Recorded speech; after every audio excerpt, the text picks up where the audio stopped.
Hello friends, आज हम करेंगे illustration 20। Mister X retire from the services Y limited 31 January after completing services of 30 years and 1 month. He had joined the company 1 Jan 1995 at the age of 30 years and received the following on his retirement. ठीक है। अब point क्या है कि सबसे पहले gratuity 6 lakh उसने मिली है रिटायरमेंट पे, जो कि पेमेंट ऑफ ग्रेचुइटी 1972 में कवर हो रहा है। सेकंड में लीव एनकैशमेंट मिला 330 rupees 330 days leave balance in his account. He was credit 30 days leave for each completed year. Third, scheme as per the scheme of the company, he was offered a car which was purchased 30 January 22 by the company 5 lakh. Company has recovered the 2 lakh from him for the car. Company depreciated the vehicle rate 15% straight line method. An amount of 3 lakh computation pension for 2/3 of his pension computation. Company present him a gift voucher for rupees 6,000 on his retirement. His colleague gift him a television worth rupees 50,000 from their own contribution. Following are the other particulars. He has a drawn basic salary है 20,000, basic salary जो है 20,000 ये from the period 1 April to 31 Jan receive pension 5,000 per month for the period 1 February to 31 March. After computation of pension compute gross total income above the assessment है 25-26 opt out 115 BAC. अब ये question lengthy है, एक एक करके point इसको cover करते हैं। सबसे पहले कहते हैं बेसिक सैलरी। अब बेसिक सैलरी कितनी है 20,000, ठीक है, इंटू 10 क्यों? क्योंकि जो हमारा पीरियड है वो 1 अप्रैल से 31 जनवरी तक का है। 2 लाख हुआ। फिर डी ए कितना है 50%, सीधे 2 लाख का 50% 1 लाख, ठीक है। अब थर्ड पॉइंट क्या उन्होंने लिखा है गिफ्ट वाउचर 6,000 है। कैश में कुछ भी मिलता है फुली टैक्सेबल है, तो 6,000 फुली टैक्सेबल हो गया, ठीक है। फिर उन्होंने किया है कि ट्रांसफ़र ऑफ कार।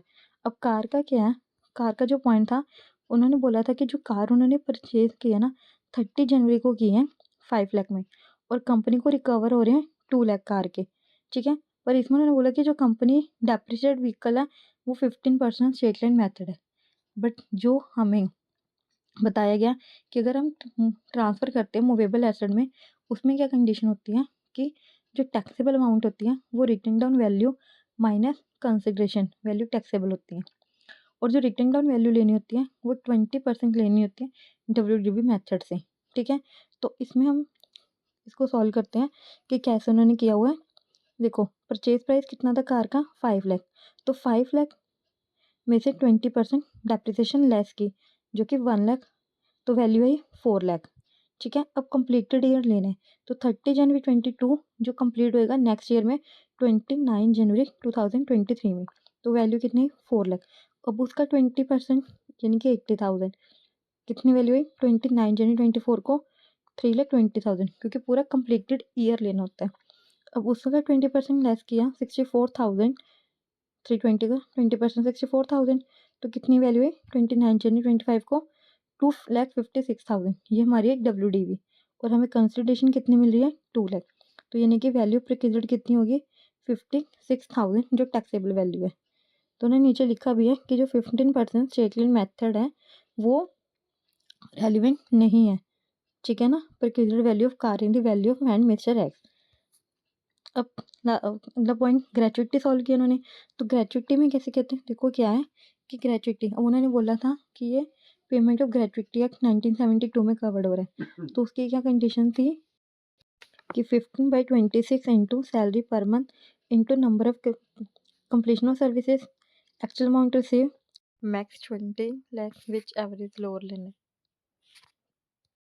तो सैलरी कैसे कैलकुलेट की है कि सैलरी में उन्होंने बोला था कि सैलरी और DA लेना होता है बोथ, ठीक है, और सैलरी प्लस DA। तो ग्रेचुइटी देखो सबसे पहले नोटिफाइड लिमिट कितनी है 20 लाख, एक्चुअल ग्रेचुइटी 6 लाख है, ठीक है। अब 2 लाख प्लस 1 लाख कितना हुआ 3 लाख। 3 लाख को डिवाइड बाई 10 करना है क्योंकि पर मंथ लेना है, और जो हमारी ये आई है ये 10 मंथ की है, तो 30,000 आया। 30,000 इंटू 30 क्यों कि नंबर जो हमने सर्विसेज कंप्लीट की है वो 30 ईयर कंप्लीट की है। वैसे 30 ईयर 1 मंथ है, पर जो 1 मंथ है ना वो लेस देन 6 मंथ से है, इसलिए हम राउंडेड ऑफ तो है नहीं, तो 30 ईयर ही हो गया। ठीक है, तो 30,000 इंटू 30 इंटू 15/26, तो वैल्यू है 5,19,231। तो विच एवर इज लोअर भी 5,19,231 है, तो टैक्सेबल ग्रेचुइटी आई 80,769। ठीक है, अब है लीव इनकैशमेंट। लीव इनकैशमेंट में कहते हैं, देखो सबसे पहले जो लीव सैलरी रिसीव हुई है वो हुई हमें 330। ठीक है, अब इसकी जो कंडीशन थी वो क्या थी कि leave credit into average salary per month, 10 month into average salary per month, actual amount receive max 25 lakh whichever is lower. अब notified limit 25 lakh, actual leave salary 330। अब बाकी जो है कैसे करना है कि सबसे पहले 10 month into average salary per month. अब एवरेज सैलरी कहते हैं इसमें जो निकलती है ना वो क्या होती है कि basic salary D in terms plus turnover commission. ठीक है, अब बेसिक सैलरी तो हमने निकाली थी 2 लाख। अब जो डी है ना इसमें डी ए को उन्होंने क्या बोलना है कि 50% डी ए पर मंथ है फॉर द पीरियड। अब इन्होंने ये लिखा नहीं कि इन टर्म्स है, तो हमें इसको नॉट इन टर्म्स एज्यूम करके, अब हम डी ए को नॉट इन टर्म्स एज्यूम करके, ठीक है, अकेली सैलरी लेके निकालेंगे कि 20,000 होगी पर मंथ की, पर मंथ सैलरी 20,000 दी है, तो 10 मंथ की कितनी हुई 2 लाख। ठीक है, अब बेसिक सैलरी पर मंथ की तो 20,000 है। अब leave credit into average salary per month भी तो करना है ना, तो लीव क्रेडिट कहते कैसे आएगा, जो लीव क्रेडिट उन्होंने बोला था कि 330 बैलेंस है लीव उसकी, मतलब कि 330 लीव उसने नहीं ली, तो 330 को अगर डिवाइड करेंगे 30 से तो हमारे 11 मंथ बनते हैं, क्योंकि हमने मंथ में लेना होता है। तो 11 मंथ को मल्टीप्लाई करेंगे 20,000 से, तो 2,20,000 वैल्यू आएगी। विच एवरेज लोअर, फोर कंडीशन में से कौन सी वैल्यू आई 2 लाख, तो 330 में से 2 लाख लेस करेंगे 1,30,000 टैक्सेबल होगी।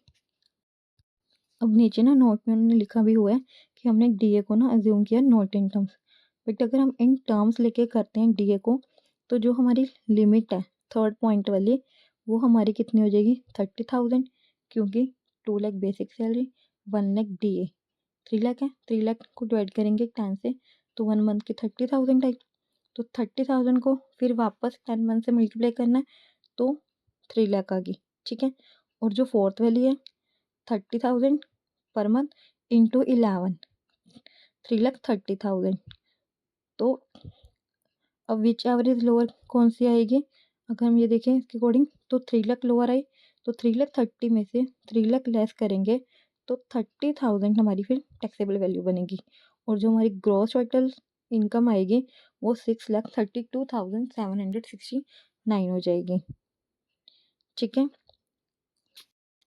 जो लीव एनकैशमेंट वाला पॉइंट है वो मैं आपको सॉल्व करके भी दिखा देती हूँ कि उन्होंने कैसे निकाला है, कि उससे ज़्यादा क्लियरली समझ आ जाएगा कि उसमें उन्होंने लोअर वैल्यू 2 लाख क्यों ली है, और जब डीए रिटायरमेंट बेनिफिट से अगर ले रहे हैं तो उसमें लोअर वैल्यू 3 लाख क्यों आई है।